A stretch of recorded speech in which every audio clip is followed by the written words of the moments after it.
BRS నేత క్రిషాంక్ను ఈరోజు పోలీసులు తమ కస్టడీలో తీసుకునే అవకాశం ఉంది. ఓయూ సర్క్యూల్ని వైరల్ చేసిన క్రిషాంక్ను పోలీసులు అరెస్ట్ చేసిన విషయం తెలిసిందే. ప్రస్తుతం క్రిషాంక్ను పోలీసులు చెంచల్గూడ జైలు నుంచి తీసుకొచ్చేసి కోర్టులో హాజరుపరిచి అనంతరం కోర్టు అనుమతితో ఆయన కస్టడీలో తీసుకునే అవకాశం ఉంది. ప్రస్తుతం ఆయన క్రిషాంక్ చెంచల్గూడ జైల్లో ఆయన ఉన్నారు. దీనిపై మరింత సమాచారం మా crime bureau chief Krishna phone లైన్లో అందిస్తారు. కృష్ణ.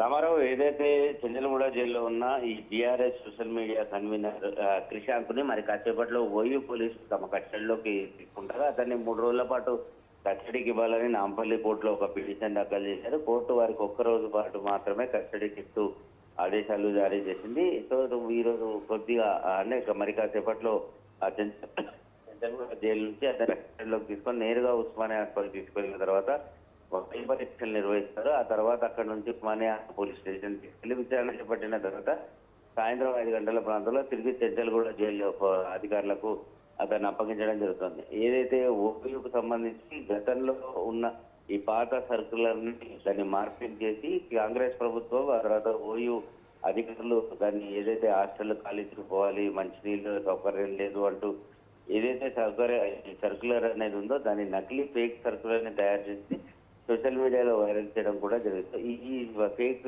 సర్కులర్ లో పెద్ద దుమారం దిగడం, అటు అధికారులు కూడా దీనిపైన విచారణ చేపట్టిన తర్వాత దానిపైన పోలీస్ స్టేషన్ లో ఫిర్యాదు చేశారు. ఆ తర్వాత అతను పారిపోతున్న క్రమంలో చౌటుప్పల్లో ఈస్ట్ జోన్ పోలీసులు క్రిషాంక్ ని అరెస్ట్ చేసి ఆ తర్వాత ఉస్మానియా పోలీస్ స్టేషన్ కి తీసుకొచ్చిన తర్వాత కోర్టు ఎదుట హాజరుపరచడంతో మెజిస్ట్రేట్ అతనికి 14 రోజుల పాటు రిమాండ్ విధించారు. చెంచల్గూడ జైల్లో ఉన్న ఈ క్రిషాంక్ ని మరి కాసేపు కోర్టు ఆదేశాల మేరకు కస్టడీలోకి తీసుకుంటున్నారు. రామారావు. రైట్ కృష్ణ.